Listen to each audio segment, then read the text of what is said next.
नमस्ते बच्चों, आज हम पढ़ेंगे पाठ 5 इब्राहिम गादी, जिसका पाठ को हम पूरा पढ़ चुके हैं।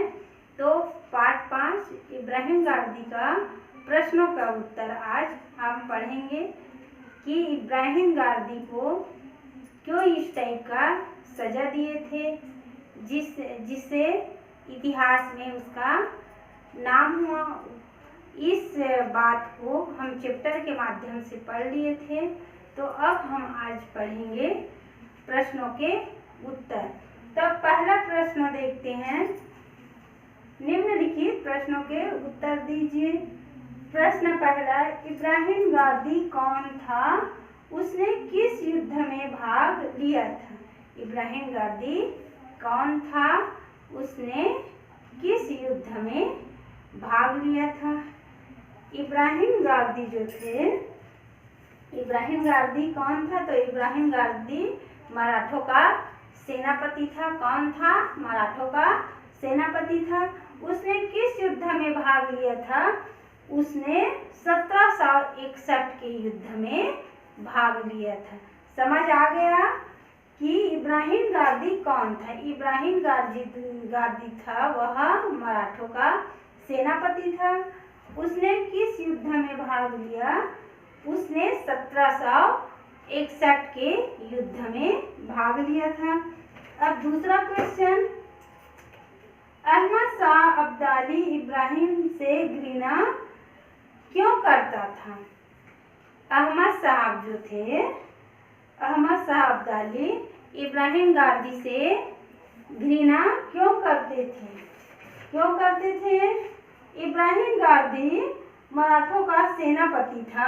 क्या था? इब्राहिम गादी जो थे मराठों का सेनापति था। उसने मुसलमान होकर भी मराठों का साथ दिया। क्या दिया था?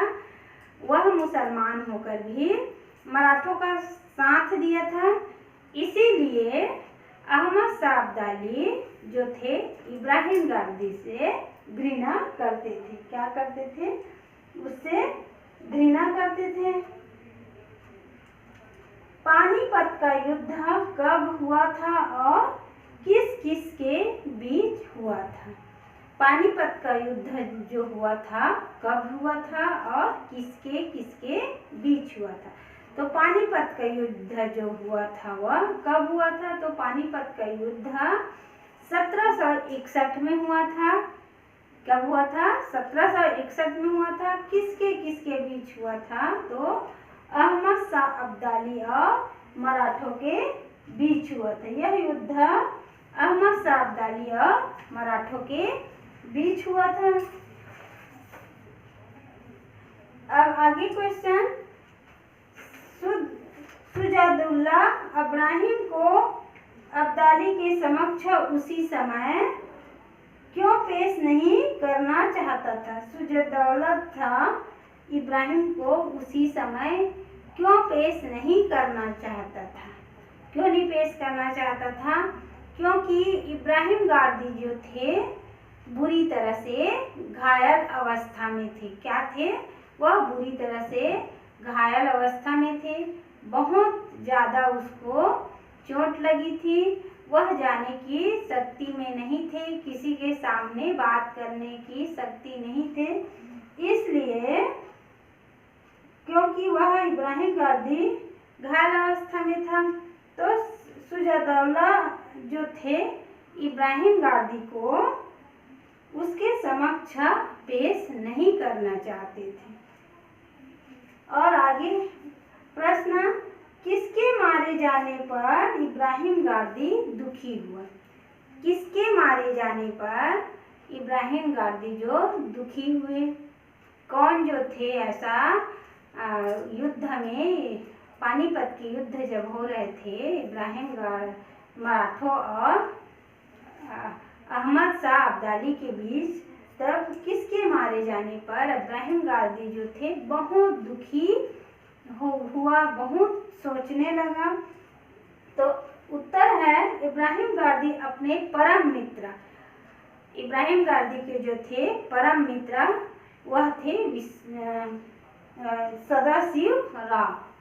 इब्राहिम गार्दी के जो परम मित्र थे सदाशिव राव थे तथा उसके पुत्र विश्वास राव के मारे जाने की सूचना सुनकर इब्राहिम गार्दी जो थे वह बहुत दुखी हुए, क्योंकि वह सदाशिव जो थे उसके परम मित्र थे, घनिष्ठ मित्र थे, और उसके पुत्र को सदाशिव राव जो थे उसके घनिष्ठ मित्र थे, और उसके पुत्र जो थे सदाशिव राव के पुत्र जो थे विश्वास राव उसको अपने पुत्र के समान अधिक प्रेम करते थे। अपने ही पुत्र के समान विश्वास राव को अधिक प्रेम करते थे।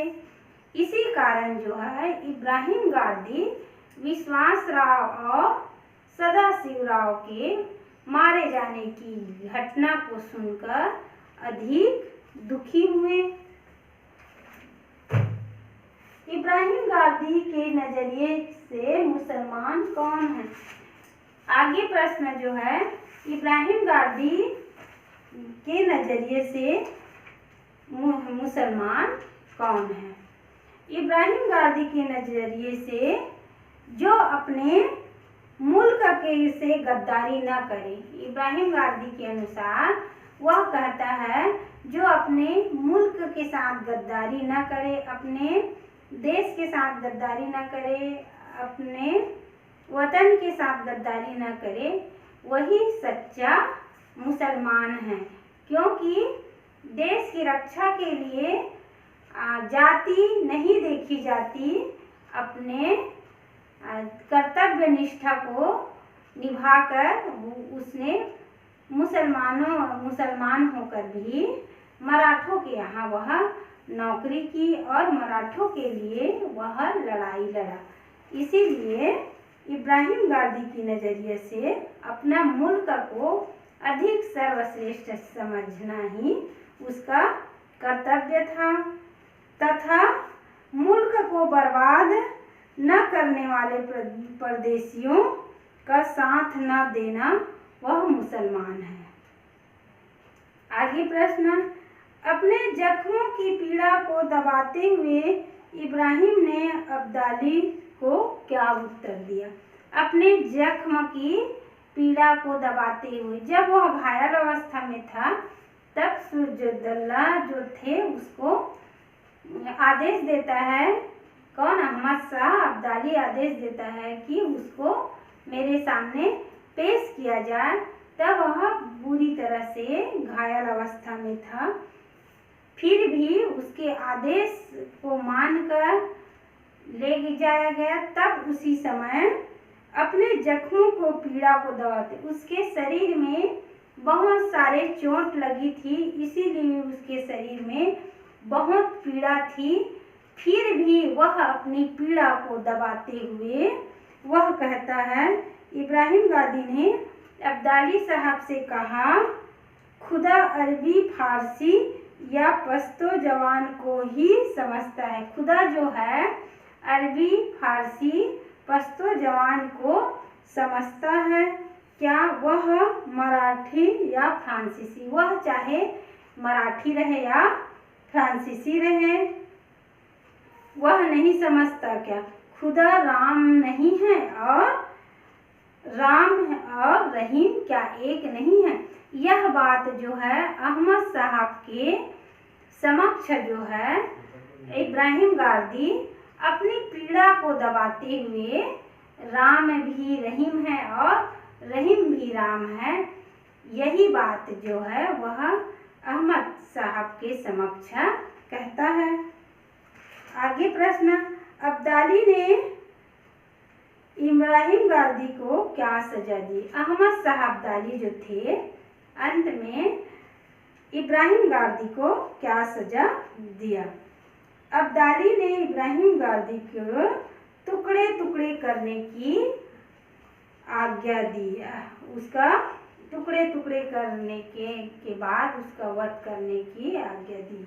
अहमद साहब जो थे इब्राहिम गार्दी को अपने समक्ष प्रस्तुत करने के बाद उसको अंत में उसकी बात को समझकर सुनने के बाद अभी भी आप मुसलमान होकर मराठों का साथ दे रहे हो, यह सोचकर उसके टुकड़े टुकड़े कर वध करने की आज्ञा दी।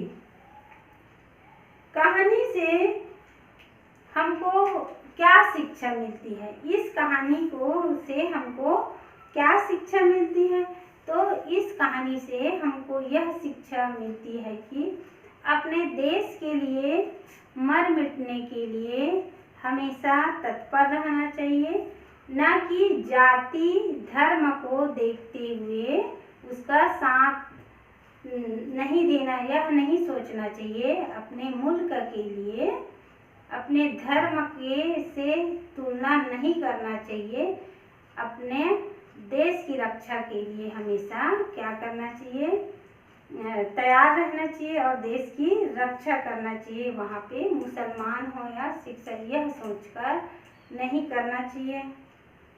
यदि अपनी जवान बचाने के लिए इब्राहिम तौबा कर लेता है ना, अगर इब्राहिम जो है अपनी जान को बचाने के लिए तौबा कर लेता तो आप उसके संबंध में क्या राय बताते? जैसे वह अपने मुल्क को, जाति को देखते हुए वह अपनी जान बचाने के लिए तौबा कर लेता, वहाँ से भाग जाता, तो हमारी क्या राय रहती? तो यदि अपनी जान को बचाने के लिए इब्राहिम तौबा कर लेता तो हम उसे कायर और स्वार्थी कहते। हम अगर वह अपनी जान बचाने के लिए वहाँ से भाग जाता तो हमारे विचार से या आपके विचार से इब्राहिम गादी जो थे वह कायर और स्वार्थी कहलाता है। क्यों कायर और स्वार्थी कहलाता है? क्योंकि वह जब हारने लगा तो वहाँ से भाग जाता, और स्वार्थी इसलिए कहलाता क्योंकि वह धर्म के आड़ में वह उस मैदान से भाग जाता है, इसलिए वह कायर और स्वार्थी कहलाता। इब्राहिम गादी के गुणों को शीर्षक के रूप में लिखिए। उनके गुण में क्या शीर्षक आएगा, उसको कैसे लिखना है? तो इब्राहिम गादी क्या थे? महान सेनापति थे। इब्राहिम गादी क्या थे? हमारे और आपके सोच के अनुसार इब्राहिम गादी जो थे महान सेनापति थे। और क्या थे? देशभक्त थे, धर्म प्रेमी थे, धर्म के मार्ग पे चले ना, जाति पात के मार्ग को हटा के वह सच्चाई के मार्ग पे चला, सही का साथ दिया, ईमानदार था। इब्राहिम गादी जो थे वह ईमानदार था, वह लड़ाई अंतिम तक लड़ते रहे। क्या करते रहे? अपने देश के मुल्क को बचाने के लिए। बुरी तरह घायल होने के बाद, बहुत ज़्यादा घायल होने के बाद भी वह अपने ईमानदारी का परिचय वहाँ पे दिया। और क्या थे? इब्राहिम गादी जो थे वीर थे। क्यों वीर थे? क्योंकि अंत में वह वीर गति को प्राप्त होते हैं। जब अहमद शाह अब्दाली उसको अपने समक्ष पेश करता है तो उसके टुकड़े टुकड़े करके वध करने की आज्ञा देता है। तो वह क्या हुआ? वीर थे। कर्तव्य परायण, वह कर्तव्य परायण थे। वह अपने कर्तव्य से पीछे नहीं हटा, क्योंकि वह मराठों के साथ मुसलमान की नौकरी कर रहे करके भी अहमद शाह जो थे डांट फटकार की, तो भी वह अपने ईमानदारी का परिचय और कर्तव्य परायण से वह पीछे नहीं हटा। वह धर्म का साथ दिया, निर्भीक। और इब्राहिम गादी जो थे वह निर्भीक थे, निडर थे, किसी से डरते नहीं थे, क्योंकि वह सच्चाई के मार्ग को अपनाकर निडर होकर, निर्भय होकर, निर्भीक होकर वह धर्म के रास्ते पे जा रहे थे और धर्म के लिए, अपने देश के लिए लड़ाई लड़ रहे थे। इब्राहिम गादी ने अहमद शाह अब्दाली से क्या कहा। इब्राहिम गारदी जो थे अहमद शाह अब्दाली से क्या कहा। तो इब्राहिम गारदी ने अहमद शाह अब्दाली से कहता है, मराठों के सेनापति इब्राहिम के जीवन कौन कौन से पहलू है उन्हें धर्म की याद दिलाते हैं, क्योंकि उसके जीवन में कितने पहलू है उसको उसके धर्म याद दिलाता है। इसीलिए मैं उसके धर्म उस धर्म में उस सच्चाई के रास्ते पे जा रहे हूँ। तो इसमें उत्तर है, इब्राहिम के जीवन में निम्नलिखित पहलू है जो उन्हें एक नेक इंसान के रूप में प्रतिष्ठित करते हैं। इब्राहिम गारदी का कहना था, धार्मिक कट्टरता से बचने तथा अपने देश के लिए अपने प्राण निछावर कर देने की प्रेरणा देता था। देश के प्रति समर्पित होना ही, अपने देश के प्रति समर्पित होना ही, कुर्बानी देना ही क्या है, सच्चे इंसान कहलाता है, चाहे वे कोई भी धर्म या जाति का हो। आगे प्रश्न, धर्म मजहब का वास्तविक स्वरूप कभी भी हमारे राष्ट्रीयता के बाधक नहीं है। इस विषय में चर्चा की। पूछ रहे हैं कि धर्म जाति मजहब जो है हमारे राष्ट्रीयता के बाधक नहीं है। इस विषय में हमारी आप लोग की विचार क्या है, बच्चों की विचार क्या है, उसको कवि लेखक जो है उसको पूछ रहे हैं कि इसमें क्या विचार है आप लोग को। तो धर्म मजहब का पथ का वास्तविक स्वरूप हमारी राष्ट्रीयता पर बंधित नहीं है। मजहब है, धर्म है, वह हमारे राष्ट्रीयता पर बंधित नहीं है, क्योंकि महत्व सर्वधर्म समभाव देश है। विपत्ति आने पर सभी को एकजुट होकर अपने देश के लिए काम करना चाहिए।